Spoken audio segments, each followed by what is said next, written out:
La derecha solo juega a la democracia con las cartas marcadas.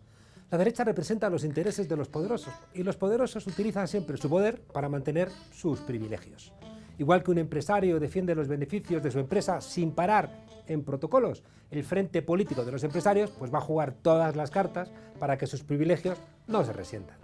Por eso se enfadan tanto cuando pierden o incluso llegan a provocar golpes de Estado o autogolpes en todas sus nuevas variantes cuando ven peligrar su posición. Porque donde nace un derecho, pues se pierde un privilegio. Y para los que están acostumbrados a mandar, perder un privilegio o incluso la simple perspectiva de perderlo, lo ven como una agresión personal. Ninguna monarquía se ha disuelto nunca sin la invitación popular a que se disuelva. En Ecuador, como en España o en Estados Unidos, la derecha siempre ha hecho trampas, unas legales, otras ilegales. La primera trampa está siempre en los sistemas electorales. En España, con la desviación calculada que hace que los votos rurales valgan hasta el doble que los votos en las grandes capitales, que suelen ser más progresistas. En Estados Unidos, con un sistema del siglo XIX, que daba el poder a los republicanos, aunque tuvieran menos votos que los demócratas. Terminan entrando en el Capitolio cuando no les gusta el resultado.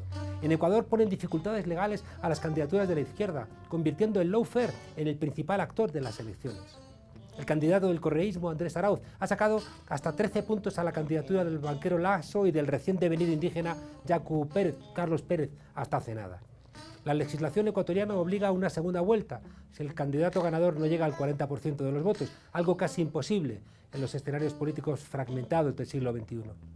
El resultado de Arauz es heroico. El presidente Lenín Moreno quiso desmantelar toda la tarea de Rafael Correa y como le resultaba un hacer casi imposible, pues decidió encarcelar a la oposición, apoyado por toda esa corrupción que alcanza la justicia y por supuesto a los medios de comunicación. Han hecho lo imposible para que el correísmo no se pudiera presentar a las elecciones, quitándoles su partido, negándoles nombres como el de Alfaro, resolviendo en un tiempo inimaginable un recurso de casación para que Correa no pudiera presentarse como vicepresidente, prohibiendo y retirando contra todo sentido común jurídico democrático los spots publicitarios donde aparecía Rafael Correa. Y claro, como no podía ser de otra manera, con una campaña de guerra sucia contra Arauz en las redes sociales, financiada internacionalmente por los amigos del señor Lasso. A lo que hay que añadir, por supuesto, la tarea de las empresas de medios de comunicación, sumadas a esa campaña de guerra sucia.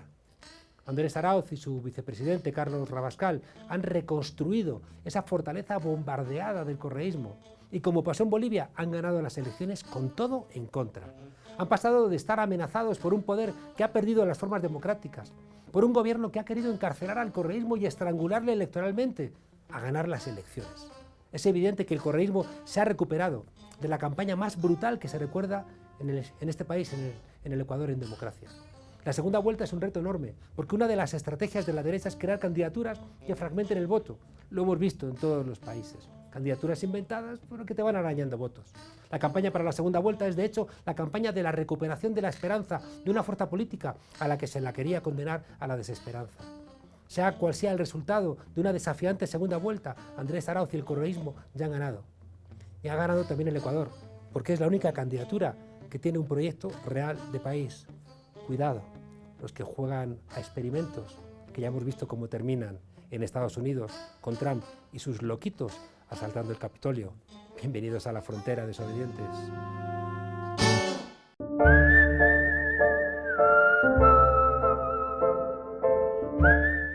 ¿Manda Pedro Sánchez o es un mandado? ¿Puso a alguien y quitó a alguien a Albert Rivera? ¿Quién ha decidido que Podemos tiene que estar a como sea fuera del gobierno? Desde la conquista de América, con la que arranca el capitalismo a nuestros días, dirigentes de grandes empresas y del Estado han manejado los hilos del poder. No se sabía muy bien dónde terminaba el ministerio y dónde empezaban los consejos de administración. Consejos, consejeros, puertas giratorias bien engrasadas, que han mantenido este orden mundial durante varios siglos, hasta la llegada de gigantes tecnológicos como Google, Amazon o Facebook. Grandes inversores y gigantes tecnológicos dictan las reglas de este inmenso monopolio en el que hemos convertido nuestro planeta. Mercados y gobiernos bailan al son que ellos marcan, son omnipresentes y omnipotentes. En España, por ejemplo, BlackRock es el principal accionista del Santander, del BBVA, de Telefónica, entre otros. En vez de darle una patada al tablero, nos hemos sentado a pedir fichas a como sea para jugar. De esta inquietante situación trata La nueva clase dominante, el último libro de Rubén Juste, que ya nos sorprendió con IBEX 35, una historia herética del poder en España. Rubén, buenas noches y muchas gracias por acompañarnos aquí. Buenas noches. Rubén, ¿por qué te has ido a los Reyes Católicos y a Colón para explicar lo que está pasando ahora con la gran empresa en esta nueva fase del capitalismo? Bueno, creo que había que remontarse a esas dos instituciones de las que hablo en el libro, que son las grandes empresas y el Estado, que desde el indicio de las puertas giratorias nos señalaba algo, ¿no? Que no eran instituciones independientes, y esto hay muchas teorías pues, que lo corroboran, y indicios, ¿no? Que son las puertas giratorias, que indican que el Estado y las grandes empresas estaban conectados. Yo me remonto un poco a ese inicio del capitalismo mercantilista, se podría decir, de cómo el Estado fue el que promovió a través de sus estructuras la conformación de grandes empresas mercantiles. Y esas primeras grandes empresas pues, se inician con los Reyes Católicos.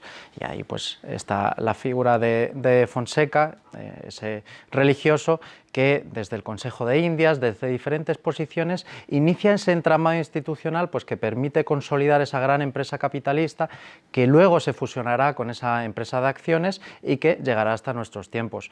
Era importante un poco señalar cuándo y dónde también, y cómo ese papel de España ha jugado pues ese rol de inicio del imperialismo pues que muchas veces se ha ocultado también. Es verdad que con la conquista de América también comienza el capitalismo, ¿no? Y no es tampoco extraño que tú sitúes ahí el arranque de esta aventura. Claro, pero normalmente, y esto hay otros libros que ahora lo han señalado, lo arrancan con las sociedades de acciones. Pero no vemos que si señalamos que ha habido esa interrelación entre esas dos instituciones, tenemos que remontarnos a esas instituciones políticas, ¿no? Que han definido y han dirigido también el campo económico, que era el Estado.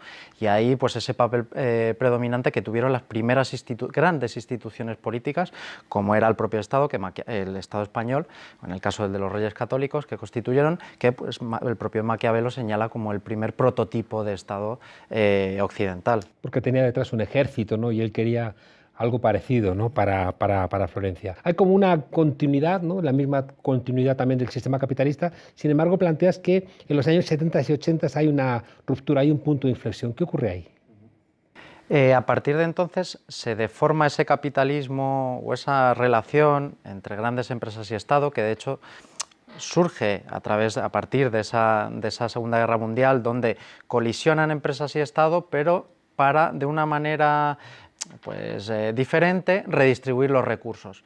De ahí que pues, yo creo que esta es quizá el desafío del libro, apuntar a que las empresas no son un sujeto único, que son mutables. En los años 50, de entre los 50 y los 70, pues muchos economistas han apuntado a que se empieza a redistribuir la riqueza. Y ahí, evidentemente, el rol fundamental del movimiento obrero, de los sindicatos, pero también de estas empresas que funcionan pues, de un modo como aparatos de redistribución de la riqueza. A partir de los años 70 se inicia un nuevo periodo, pues, que algunos han llamado pues, el inicio ese del neoliberalismo, pues, a través de estos bancos de inversión, la financiarización de estas grandes empresas que empiezan a perder derechos esos trabajadores y se inicia la desregulación global. Con una serie de regulaciones, sobre todo en Europa, Gran Bretaña, que inician esas privatizaciones masivas y ya empieza una nueva época, donde esas empresas ya cambian esa función que tenían de redistribución, de acumulación de riqueza, pero redistribuida hacia los trabajadores para ser instrumentos puramente de apropiación de recursos para una clase financiera, y ahí se inicia pues, esa dominación pues, digamos, de las finanzas que llegan hasta nuestros días y este largo ciclo neoliberal. Es verdad que había una frase muy típica que se repetía muchas veces: lo que es bueno para la General Motors es bueno para América, y eso en algún momento se rompe, ¿no? Por esto que tú planteas. Exactamente.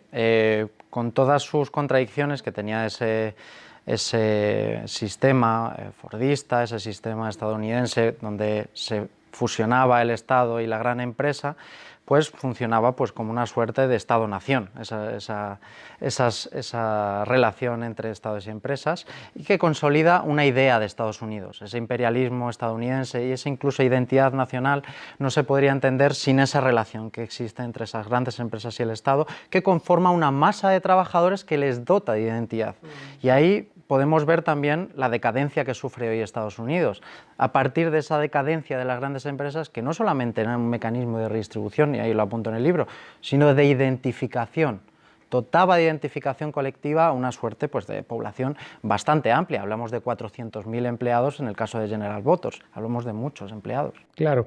Tú planteas también en tu libro que en ese momento las élites rompen, ¿no? ese pacto de posguerra de no agresión al Estado social. Exactamente. Muchas veces hablamos de cómo el Estado ha funcionado como unidad política, ¿no? como elemento que unificaba políticamente, pero también las empresas unificaban políticamente. Entonces dotaban una suerte pues, de eso, hablábamos antes de identidad, pero también de unidad nacional. Eso se rompe con el neoliberalismo y también se rompe esa unidad de clase. Y ahí empezamos a ver cómo el fenómeno Trump emerge, que no es otra cosa que la autonomización del capital y la autonomización de una clase económica concreta, que luego lo hemos visto desarrollarse con el tiempo. Si a partir de la Segunda Guerra Mundial vemos más o menos una clase económica que funcionaba al unísono, con ciertas distorsiones, con una competencia, pero que podía haber un cierto balance. Ese balance se rompe y empezamos a ver cómo la clase dominante, económicamente dominante, se empieza a independizar y empieza a asumir mayores cotas de dominio político. Es ahí cuando empezamos a ver cómo se incursionan en política y empiezan a asumir pues, diferentes formas de entender pues, el Estado, y ahí empieza el Estado neoliberal, donde se reducen competencias, se reducen recursos y pues empieza otra relación, otro sistema que llega hasta nuestros días. También es curioso ver quién ocupa ese papel del Estado, ¿no? Los reyes, de alguna manera, como tú planteas, encargan a grandes empresarios y ahí el tipo de puertas giratorias son diferentes a las que se desarrollan posteriormente. En el siglo XX también hay diferentes entramados y, como bien planteas, a finales del XX, comienzos del XXI, son directamente los millonarios los que entran a ocupar los puestos en el Estado. Exactamente. Eso va variando y llegamos hasta nuestros días, donde, por eso hablo de decadencia institucional. Las clases dominantes se han tenido que ir adaptando y construyendo instituciones que les servían, pero no les servían a ellos solamente, y ahí por eso pues, debemos hacer una cierta reflexión de cómo el estado de bienestar no era un servicio o una institución al servicio de la clase dominante. Había un conflicto y donde pues, la clase trabajadora pudo ganar determinadas cotas. Ahora de lo que estamos hablando es de que las clases dominantes se han hecho por completo con el control de estas instituciones directamente o incluso prescindiendo de ellas. En algunos casos no necesitan ya el Estado para dominar. Hay un aspecto que yo aprendí viajando por América Latina y que constituyó una de las reflexiones más duras de mi análisis del modelo neoliberal, y tiene que ver con el desarraigo, ¿no? Entendí que el desarraigo que producía el sistema capitalista nos deshumanizaba, y tú dices en el libro que, claro, de repente mandan personas que no tienen vinculación sentimental o legal con la empresa que tutelan, ¿no? Y de alguna manera les van a obligar a rendir cuentas cada X meses, no muchos, y lo demás les da lo mismo. Claro, eso genera una distorsión absoluta allá donde se implantan. Esto lo hemos visto en Latinoamérica, cómo destruían y desorientaban un poco a la población, pues desvinculándola entre sí, moviendo a grandes masas de trabajadores hacia las ciudades, desconfiguraban el territorio por completo.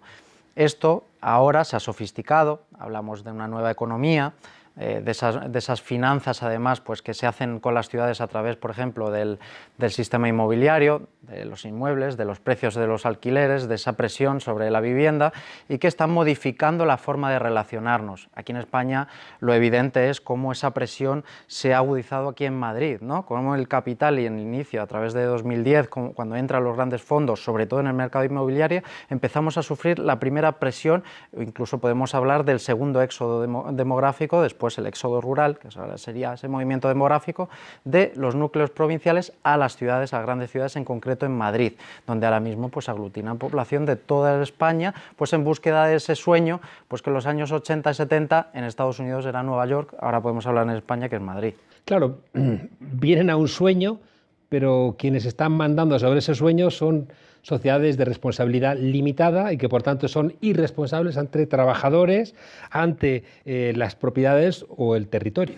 Exactamente, aquí el mito, digamos, del emprendedor, de aquel que viene y puede tener trabajo en Madrid, pues es el que, por ejemplo, tiene un vehículo de Uber o, por ejemplo, es un rider, ¿no? Dicen, ve a Madrid que tendrás empleo, ¿no?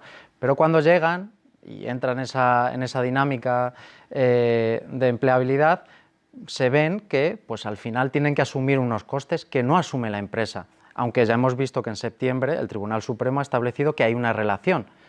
Entonces lo que estamos viendo es una tensión. Hay grandes fondos y en este caso grandes empresas que ya no se hacen cargo de los trabajadores y esto pues evidentemente genera otro tipo de relación muy asimétrica y con muchas desventajas para el trabajador, que tiene que asumir todos los costes.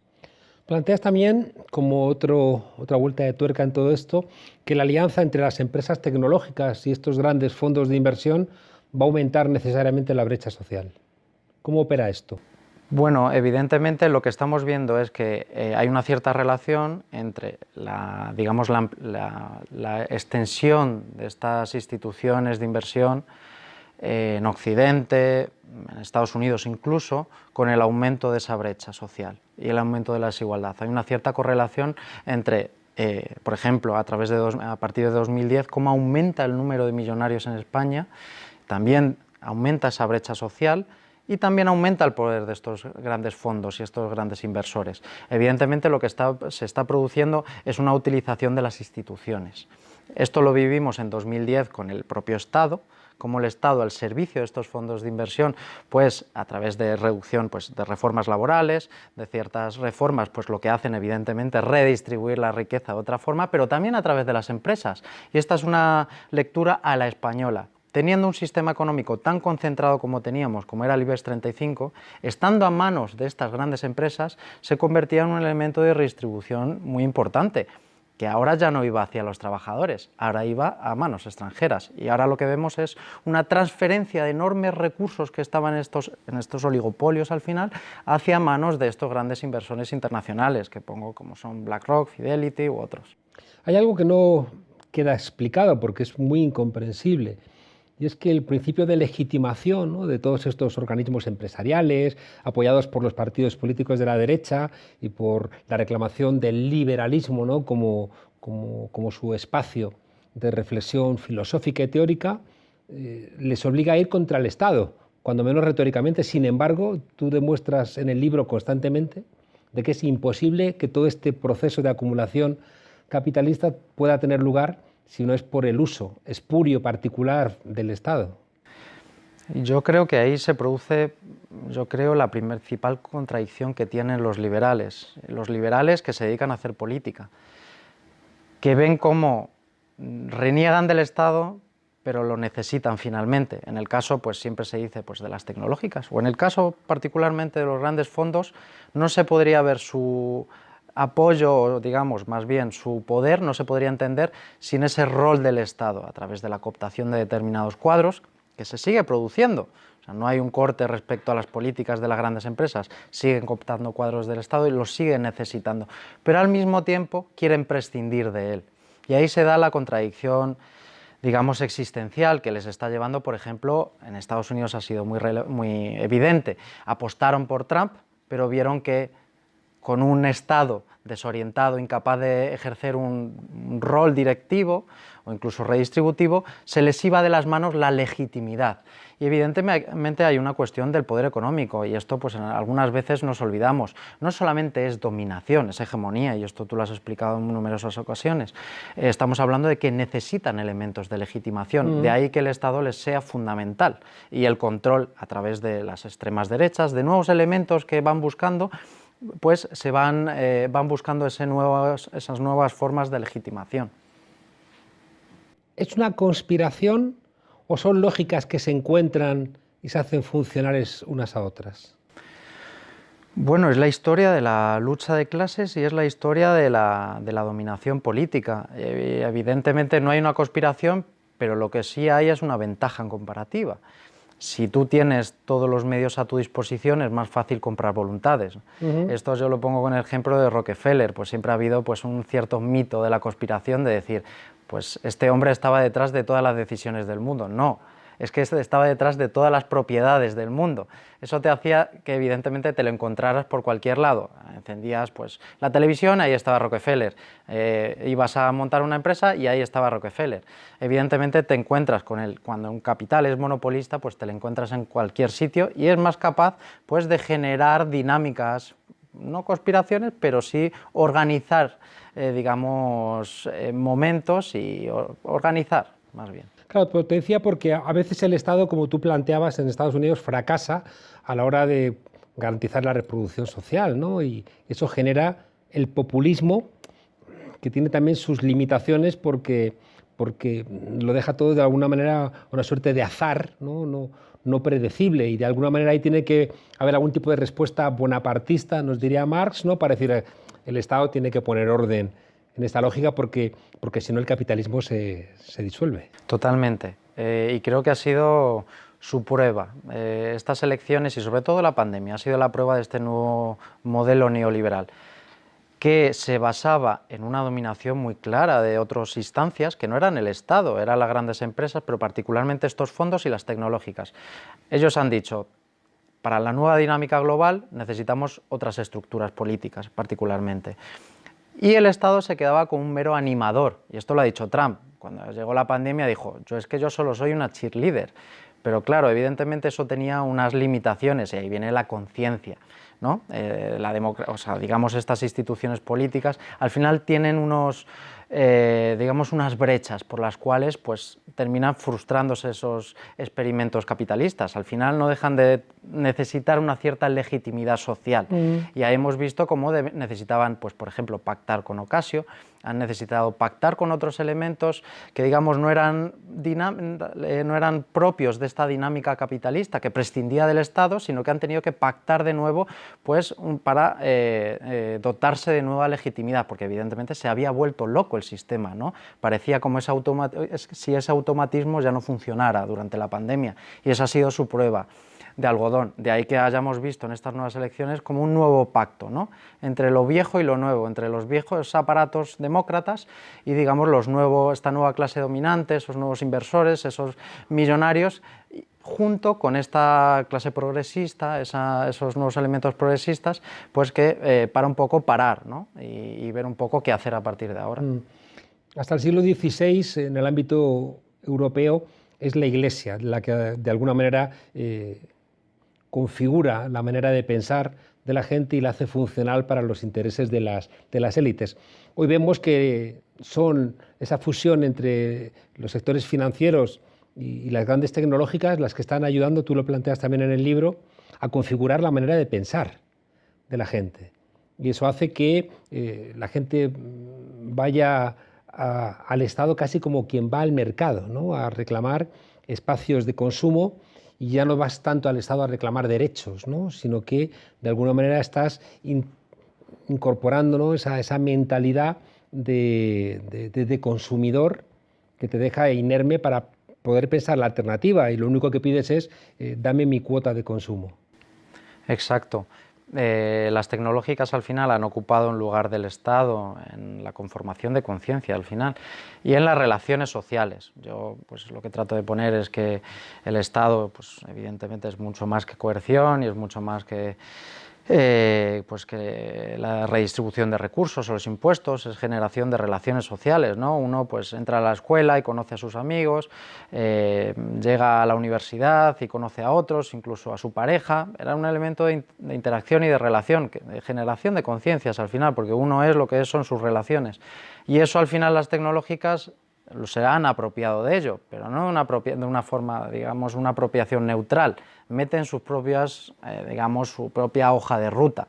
Y ahí tenemos, pues yo pongo el ejemplo de Westworld, ¿no? Como al final el crearnos un espacio virtual no es neutral, sino que se trata en orientarnos al consumo. Cuando estamos entrando en Facebook, en realidad estamos entrando en un mercado virtual, donde nos orientan pues un poco, no solamente para comprar, sino nos adiestran pues para que nuestras relaciones se basen en esa orientación hacia el consumo. Eso evidentemente está creando nuevas conciencias y nuevas formas de entender la realidad.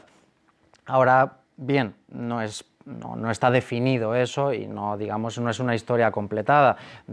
Ahí pues hay numerosos estudios pues, que demuestran que genera una cierta frustración. El hecho de estar constantemente expuesto a una necesidad de comprar pues genera una cierta frustración al individuo. Pues de ahí que veamos pues, que Facebook ha tenido problemas, Amazon no deja de generarnos publicidad constante, pues un poco para que veamos que ese es el verdadero objetivo y el verdadero canal, ¿no?, de interacción. Y la gente pues vuelve al Estado también. Vamos a ver un péndulo de ida y vuelta. No vuelven al Estado únicamente para reclamar, a lo mejor vuelven para generar nuevos elementos de interacción con esas instituciones. Sí, es como una posibilidad, pero yo siempre pienso en la hija del taxista que pide un Uber, ¿no?, para tener la sensación de que tiene chofer. Nos hemos comido el tiempo, pero quiero hacerte 5 preguntas con 5 respuestas breves a ser posible. Uno es: en España esta nueva élite del poder financiero y tecnológico acabó con las cajas de ahorro. ¿Cómo fue eso? Pues ese fue el inicio, pues digamos, de la pérdida de la soberanía española, y fue a partir de pues una cosa que se llama que algunos han llamado el patrimonialismo español, pues de cómo esa clase dependía su poderío de esas cajas de ahorro. Se daban préstamos a sí mismo, daban a otras empresas, era una forma, pues, era su medio natural pues, para generar una red clientelar. Sin esas cajas de ahorros ya no son nadie, pero digamos que se blindaron también de cara al futuro a través de esta venta. Se la vendieron a instituciones extranjeras, a inversores, pretendiendo o creyendo que esos inversores les iban a proteger. Pues el caso más paradójico es el de Cebrián, que vendiéndose a otras empresas extranjeras, pues al final le acabaron comiendo. En el caso de otros, pues como el propio Partido Popular, pues se ha visto cómo ha sido preso de sus propios demonios, que al final le han rendido y le han pedido cuentas. O sea, pero tu planteamiento es que las cajas de ahorro de alguna manera fue una manera de quitar a un competidor por parte de estas grandes empresas inversoras. Era un arma de doble filo. Por un lado, les permitía a esa clase dominante, pues, les permitía generar esa red clientelar, y evidentemente era la mitad del mercado financiero español. Esto significaba que en España había una parte que no podía ser cooptada por la cadena de valor internacional y de financiarización global. Esto siempre era una barrera para digamos, las instituciones financieras internacionales. Ahora se han metido y con eso han ganado pues, prácticamente pues, la mitad del mercado español.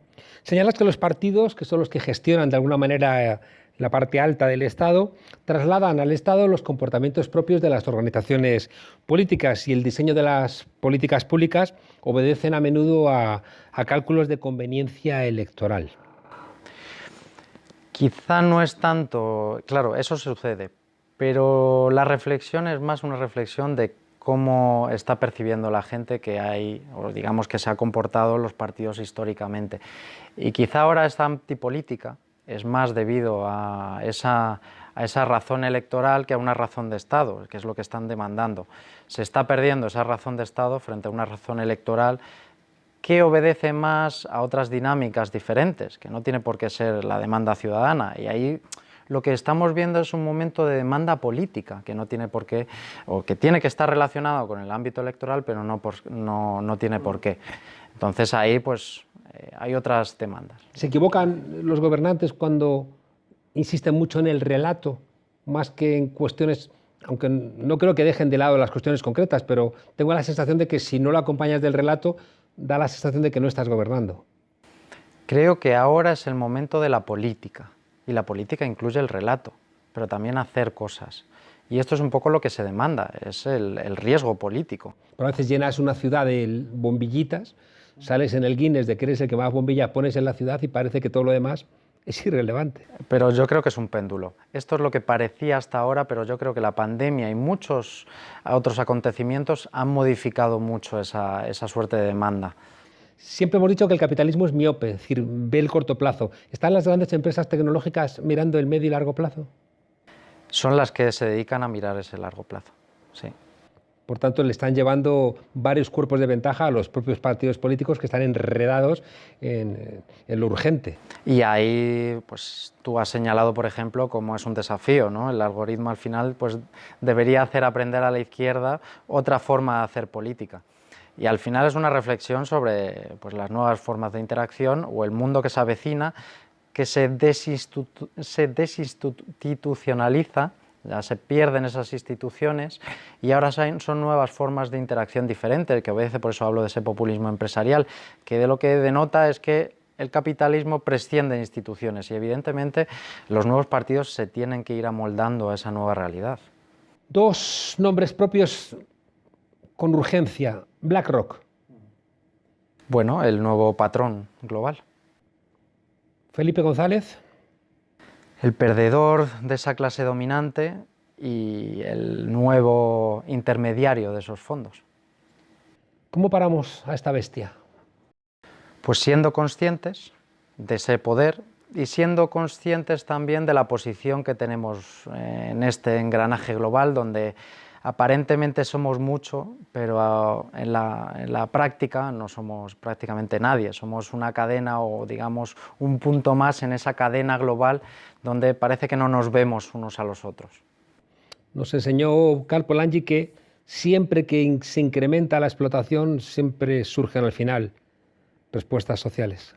Exactamente, por eso hay esperanza. Creo que no hay que terminar con un mensaje de esperanza, puesto que del dominio, digamos, de los grandes momentos de concentración de poder también ha habido grandes momentos de emancipación.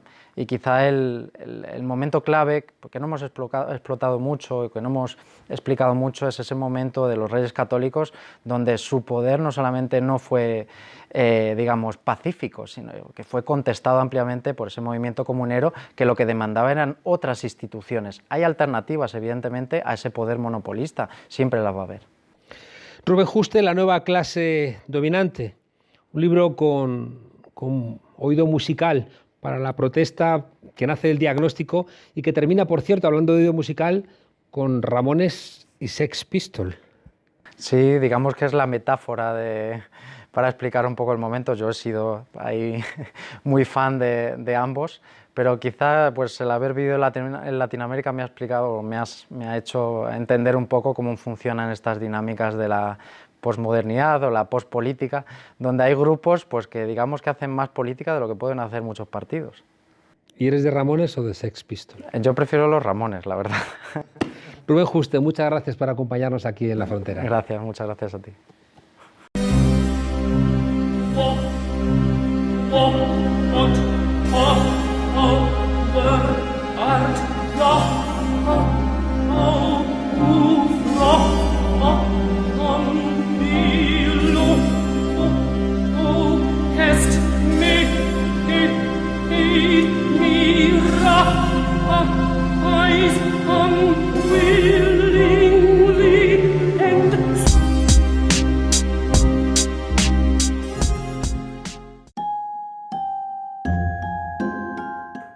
Una noche en la ópera es una de las mejores y más conocidas películas de los hermanos Marx. ¿Quién nos recuerda ese camarote con aquel baúl, con 3 personas elevadas a la enésima potencia dentro, desafiando a la física? 86 años después, un tenor llamado Luis Bárcenas amenaza con abrir el baúl de la caja B del PP. ¿Quién se esconde en ese camarote? No nos lo podemos imaginar. ¿Cómo se ha financiado el PP a lo largo de su historia? Pues ortodoxo no ha sido, bueno, salvo para la derecha. La parte contratante de la primera parte será considerada como la parte contratante de la primera parte. Así se ha estado financiando el Partido Popular, saltándose la ley de partidos y cachondeándose del Tribunal de Cuentas, de la Hacienda Pública y, por supuesto, de todos los españoles. Ese PP ya no existe. Fueron las palabras de Pablo Casado al enterarse del escrito de Bárcenas a la Fiscalía Anticorrupción. Lo mismo que dijo a Rajoy del PP de Aznar y lo mismo que dijo este del de Fraga. Miles de casos aislados a lo largo de la historia de este partido. Una peineta en toda regla. El extesorero del PP podría aportar pruebas sobre las presuntas donaciones de empresarios a cambio de adjudicaciones públicas, el cobro de sobresueldos por la cúpula del partido y el conocimiento que tenía Rajoy de esa contabilidad paralela, o M. Rajoy. La cosa para el PP está color hormiga brava, que dirían por estas tierras. Que el gerente de tu partido durante más de 18 años amenace con tirar de la manta es, por lo menos, para encerrarte en el servicio y no salir en varios días. Parapsicosis, la que le espera a Pablo Casado de aquí a que concluya este juicio allá por mayo. Un proceso que tendrá momentos estelares, como las declaraciones de los expresidentes M. Rajoy y José María Aznar.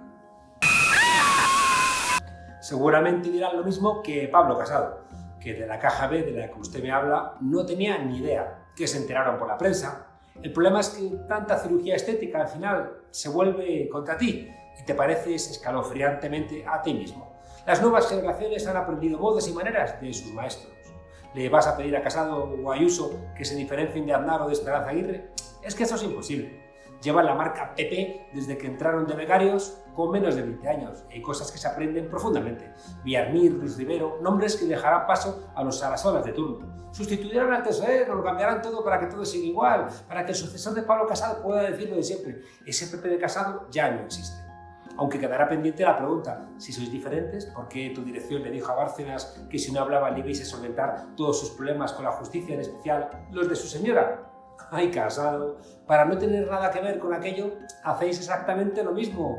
¡Hasta mañana, desobedientes! Saludos desde Quito.